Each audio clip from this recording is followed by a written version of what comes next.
Friends, আজি মই মোৰ অসমীয়া চেনেল খৰিচালৈ সকলোকে স্বাগতম জনাইছো। আজি মই ৰান্ধিব লৈছো কেঁচা ইলিশ মাছৰ চৰচৰি। আহকচোন মই কেনেকৈ ৰান্ধো আপোনালোকক এবাৰ দেখাও। মই এয়া মাছ লৈছো, কেঁচা ইলিশ মাছ। এইখিনি মই প্ৰথমতে ভালকৈ ধুই ললো, ধুই পেলাই পিচ কৰিলো, পিচ কৰি পেলাই আকৌ অলপমান ধুলো, ধুই পেলাই এতিয়া আপোনাৰ এইখিনি মই অকণমান মেৰিনেট কৰিম।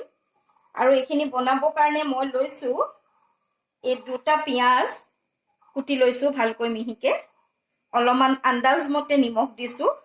এইখিনি হ'ল আদা নহৰু কেঁচা জলকীয়া আৰু সৰিয়হৰ পেষ্ট। এইখিনি আদা বটা, এইখিনি সৰিয়হ নহৰু আৰু কেঁচা জলকীয়াৰ পেষ্ট, আৰু অলপমান হালধি মই এতিয়া মছলা দুভাগ কৰিম। দুভাগ কৰি প্ৰথমতে মই অলপমান মেৰিনেট কৰিম। এতিয়া চাওক, মই প্ৰথমতে অলপমান মেৰিনেট কৰিবলৈ অলপমান হালধি দিলো, খুব বেছি নহয় অলপমান, যিহেতু মোৰ মাছৰ পিচো খুব বেছি নহয়। আৰু অলপমান নিমখ এনেকৈ দিলো আন্দাজ মতে। আৰু এইখিনি মই অলৰেডি দুভাগ কৰিলো, এভাগ মই মছলা পানীৰ কাৰণে ইয়াতে দিলো আৰু এভাগ মই এনেকৈ ৰাখিলো মেৰিনেটৰ কাৰণে। এতিয়া মই হালধি নিমখ দিয়া হৈ গ'ল। এতিয়া মই কুটা পিঁয়াজ অলপমান এনেকৈ দিলো, কুটা পিঁয়াজখিনি। আৰু এইখিনি মই পিঁয়াজ ফ্ৰাই কৰিবৰ কাৰণে তেলত দিবৰ কাৰণে ৰাখি থলো। আৰু আদা নহৰু এইখিনি সৰিয়হৰ নহৰু বটাৰ পেষ্টখিনি মই ইয়াত দিলো অলপমান মেৰিনেটৰ কাৰণে, আৰু বাকীখিনি মই অলৰেডি ইয়াত দিয়ে থৈছো মছলা পানীৰ কাৰণে।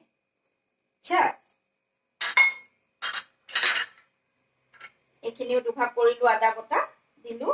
এতিয়া মই সৰিয়হৰ তেল অলপমান মোৰ চকুৰ আন্দাজত এনেকৈ কৰি মই এনেকৈ অলপমান দি দিলো। একেবাৰে নিজৰ আন্দাজ মতে দিব হা, মই কোনো বিশেষ তেনেকুৱা জোখ নলওঁ।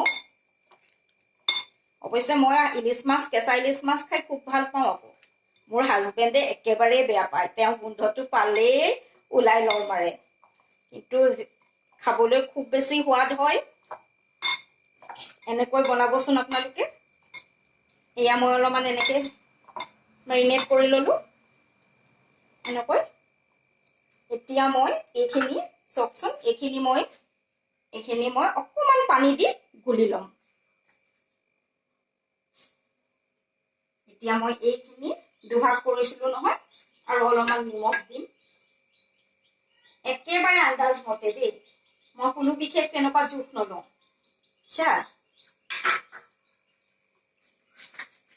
এতিয়া মই গেছ ষ্টভটো জ্বলাম। জ্বলাই পেলাই মই কেৰাহীখন পাতিলো। এতিয়া এইখন গৰম হোৱাৰ লগে লগে মই তেল দিলো।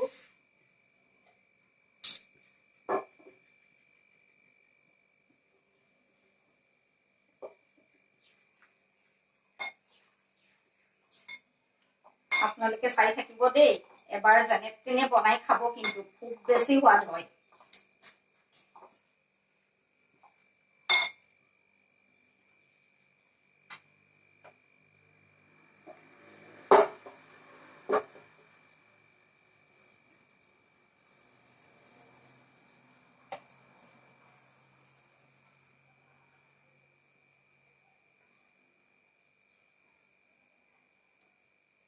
পানী শুকাওতে অলপমান টাইম লৈছে, যিহেতু কেৰাহীখনত অলপমান পানী আছিলে, মোৰ মোচা নহলে।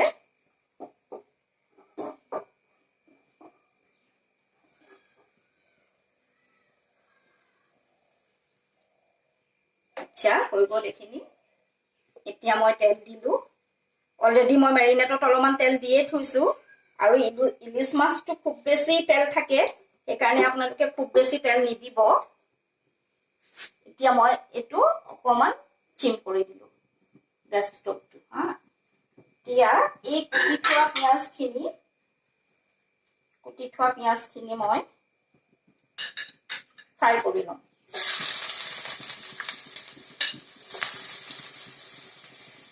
মই ফ্ৰাই কৰি লওঁ।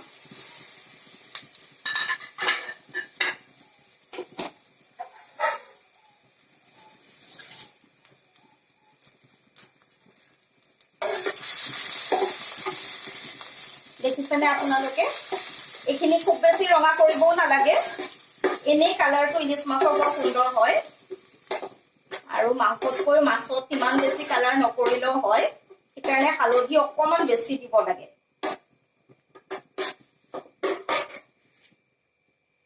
হলেও মই অলপমান ৰঙা কৰিম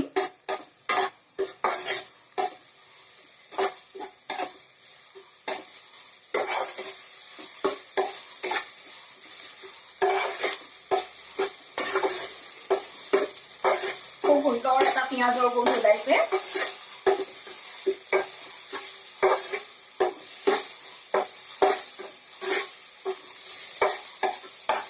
বিশেষ মছলাও দিয়া নাই অকল সৰিয়হ আদা নহৰু কেঁচা জলকীয়াৰে মই বনাম আচ্ছা এতিয়া পিঁয়াজখিনি ফ্ৰাই কৰা হৈ গৈছে ইমানটোৱে কৰিম ইয়াতকে বেছি নকৰো এতিয়া মই সেই যে মছলা পানীখিনি কৰি থৈছিলো সৰিয়হ বটা আদা নহৰু কেঁচা জলকীয়াৰ আধা মেৰিনেশ্যনত দি পেলাই আধা ৰাখি থৈছিলো এতিয়া এইখিনি মই দি দিম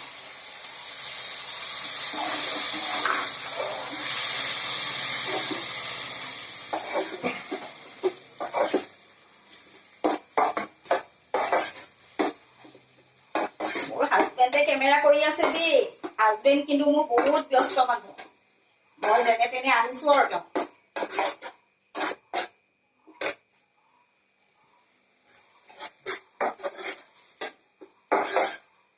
এয়া দেখিছেনে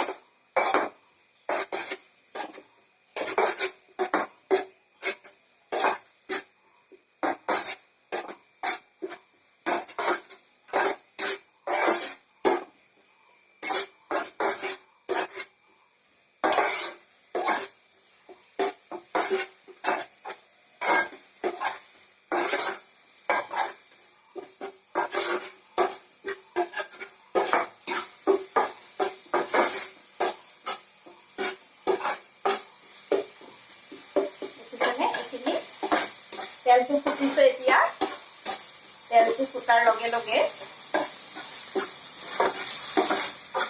এতিয়া মই এইখিনি মেৰিনেট কৰা এইখিনি দি দিম অলৰেডি তেলটো ফুটিছে এটা সুন্দৰ গোন্ধ ওলাইছে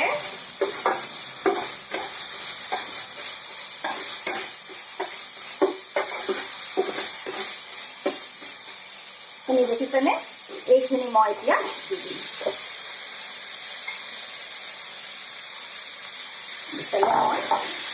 ভালকৈ এনেকৈ অকমান লৰাও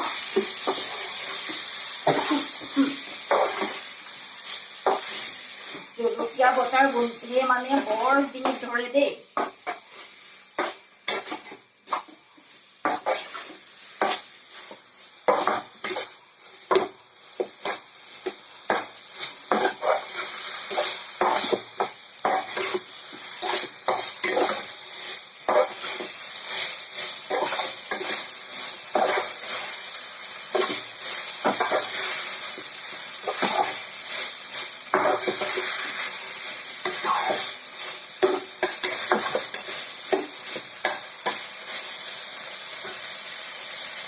এতিয়া অলপ ভাজা হৈ গৈছে এতিয়া মই অলপমান এই বাটিটোতে অলপমান মছলা লাগিয়ে আছে নহয় ইয়াতে মই অকণমান পানী দি পানী চিটা এটা দি ঢাকন দি দিম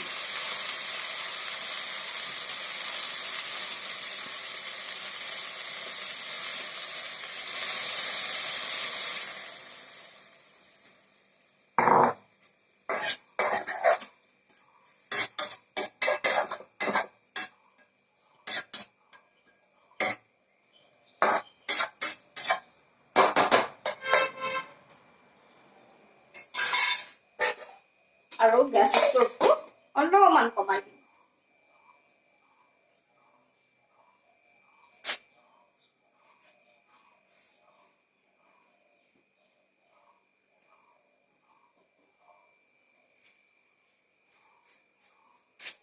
এয়া মোৰ ইলিশ মাছৰ চৰচৰি হৈ গৈছে প্ৰায়ে এবাৰ খালি লুটিয়াই দিছো এনেকৈ এয়া দেখিছেনে ইমান সুন্দৰ ৰং হৈছে এয়া দেখিছেনে আপোনালোকে প্ৰায়ে হৈ গল মোৰ খাও খাও লাগিছেনে দেখা